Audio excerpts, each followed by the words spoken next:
Apesar desse ser o meu canal, estamos num canal democrático em que a sua opinião é muito importante. Então, nesse vídeo você vai definir para mim qual minha próxima leitura de Machado de Assis.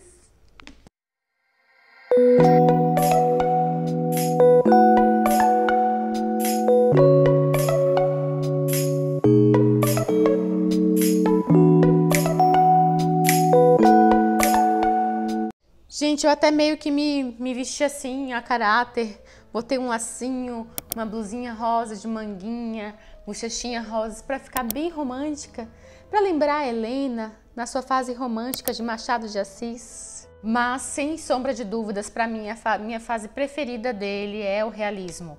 Eu acho que todo mundo teve primeiro contato com Machado de Assis na escola. Aqueles livros que a gente era obrigado a ler. E quando a gente é obrigado a fazer uma coisa, a gente não faz com a mesma paixão quando a gente faz por livre e espontânea vontade. Eu acho que eu já li todas as obras importantes de Machado de Assis, mas eu li com 10, 11, 12 anos. E assim, não lembro muita coisa. Eu realmente estou me achando muito fofa. Eu comecei a minha releitura de Machado de Assis com a sua novela O Alienista. Alienista era o psiquiatra daquela época, né? E aqui a gente vai falar de Dr. Bacamarte. Essa versão da Antofágica, eu já falei para vocês dela. Ela é linda, sensacional. Ela tem as ilustrações do Cândido Portinari para as obras de Machado de Assis. Assim, gente, não sei explicar como é linda. E a diagramação dela torna ela grossinha, mas olha como é dentro, ó. É facinho de ler. Esse livro aqui dá para você ler em 1, 2 dias, fácil, fácil, fácil. É uma novela, né? Não é um conto porque é maior e não chega a ser um romance porque é menor, mas é uma novela. E aqui no prefácio desse livro, ele traz a campanha da Faculdade Zumbi do Palmares. Machado de Assis era filho de escravos, era um homem negro. E durante a escola eu não lembro de nenhuma foto dele mostrando que realmente ele era negro. E se você olhar no Wikipedia, eu vou botar as fotos aqui. O Wikipedia já começou a colocar as fotos do Machado, tem alguns arquivos nacionais que eu acho que eu posso repostar. Já começou a mostrar ele negro, né? E aqui ele traz uma foto clássica que a gente muito viu nos nossos livros de Machado, ele negro mesmo, né? Em vida, não pós-morte, ele conseguiu conquistar respeito e ser o grande nome da nossa literatura. Tem um projeto que eu vi a primeira vez naquele Ler Antes de Morrer, da Isabela, né? Não é dela o projeto, mas ela que eu conheci através dela, que ele mostra o mapa mundi. E cada foto, dentro de cada país, tem a foto da principal obra que representa aquele país. E é uma obra de Machado de Assis, como não sei? Ele é conhecido internacionalmente, né, como um grande escritor brasileiro. Então aqui a gente vai falar do Simão Bacamarte. Simão Bacamarte, ele se formou lá em Portugal, mas quis voltar ao Brasil porque, como ele mesmo diz aqui, a ciência, disse ele à sua majestade, é meu emprego único. Itaguaí é meu universo. Então ele volta para Itaguaí, uma cidade do Rio de Janeiro, disposto a estudar e virar um cientista sobre a psique humana, né? Um psiquiatra, o alienista.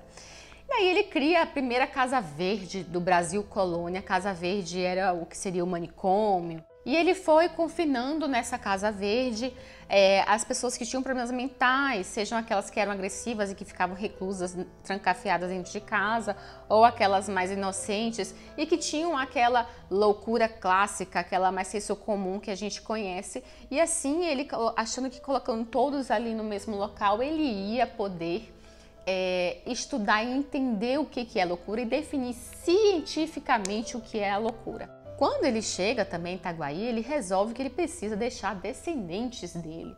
Então ele conhece a Dona Evarista e se casa com ela.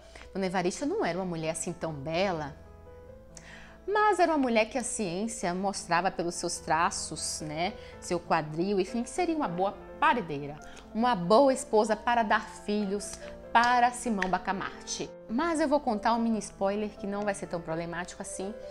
A Dona Evarista e o Simão Bacamarte não conseguem ter herdeiros. E eu acho que isso também mexeu com a cabeça do Simão Bacamarte.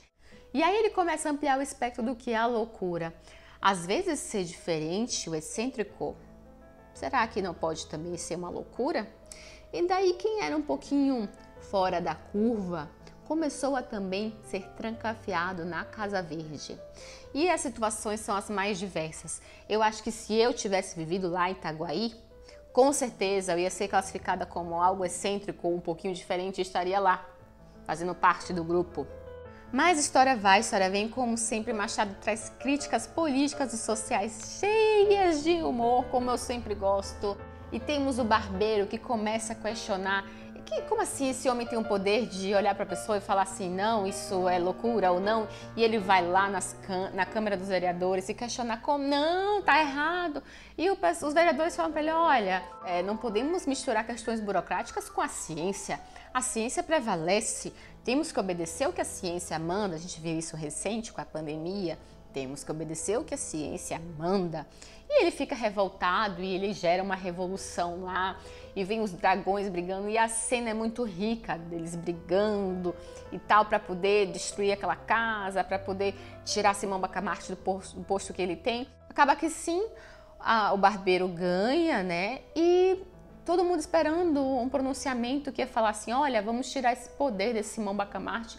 E não, as coisas não são bem assim, não posso dar mais spoiler, as coisas mudam e a gente tem aqui várias reviravoltas sobre o que afinal é a loucura, quem é louco, quem não é, quem é normal, quem não é, como classificar o que é diferente do que é loucura. É sensacional, sensacional.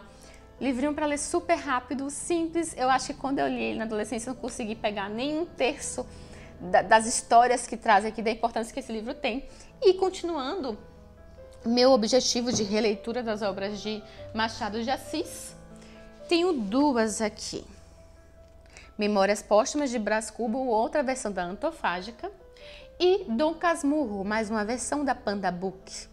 E eu vou falar um pouquinho sobre esses livros, eu não lembro mais a história toda, eu sei o contexto, e vocês vão escolher para mim qual vai entrar na minha TBR, do meu To Be Read. Vou começar falando um pouco sobre Memórias Póstumas de Brás Cubas. Eu não sei se eu tive um sonho vívido ou se isso realmente aconteceu na minha infância. Minha irmã, ela deve botar aqui no comentário se isso foi verdade ou não, porque ela sempre é uma das primeiras a assistir meu vídeo. Ah, eu tenho um fã-clube, gente, familiar, ó. Então ela deve falar se foi verdade ou não, mas eu me recordo de que ela teve que fazer uma peça lá no Colégio Santo Antônio, em Feira de Santana, e que tinha um caixão. E, gente, eu não sei, não é possível, porque eu não tinha lido esse livro naquela época. E eu lembro que ela tinha que falar essa frase.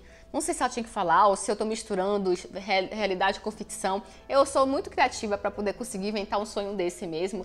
Então pode ter sido pura ilusão. Meu Deus, eu vou ser presa na Casa Verde pelo alienista. Mas enfim, e eu lembro que ela tinha que falar a dedicatória do livro. Ao verme que primeiro roeu as frias carnes do meu cadáver, dedico com saudosa lembrança essas memórias. Gente, a gente tá falando de um livro que é narrado por um morto. É um defunto autor. Não é uma memória que assim que alguém que tá perto de morrer vai escrever. Não. A pessoa morreu e escreve. Uai, Jamile, mas esse não é um livro realista? Que loucura é essa? Sim, gente, licença poética. Realismo não é bem ser totalmente racional.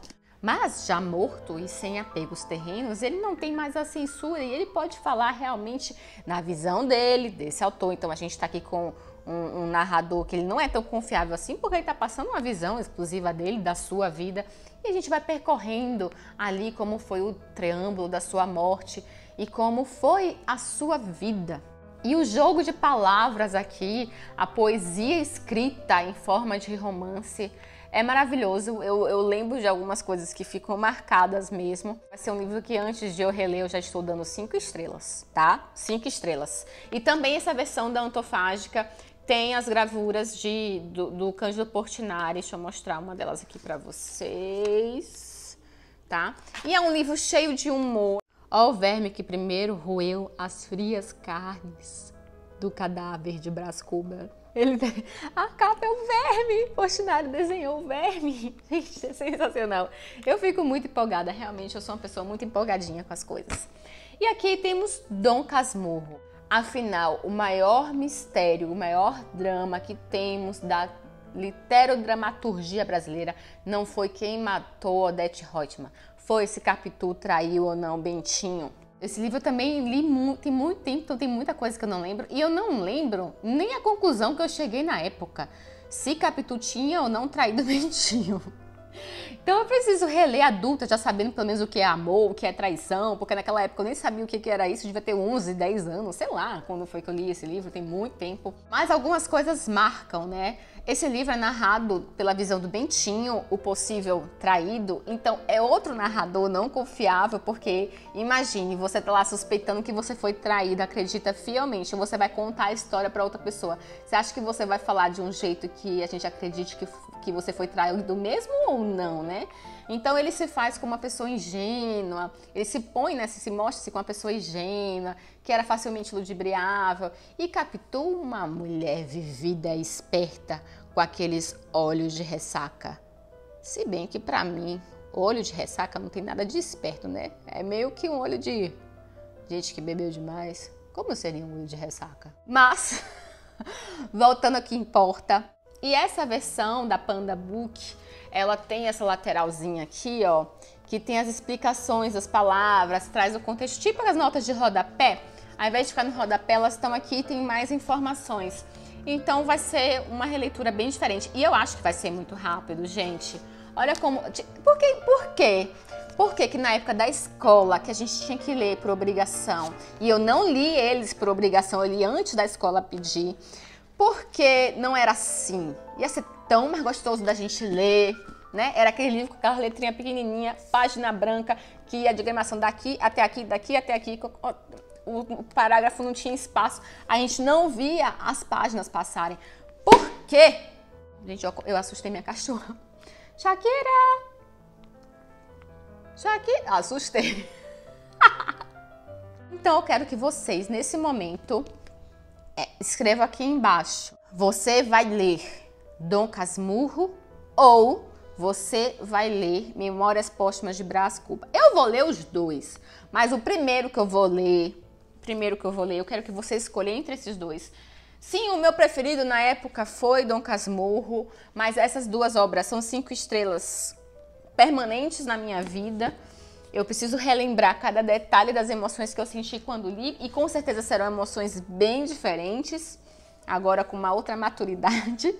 E aproveita que você já vai comentar, não se faz de bobo, eu tô vendo você aí olhando pro esse joinha de curtir e ainda não clicando. Eu tô vendo você aí passeando por esse canal e ainda não se inscrevendo.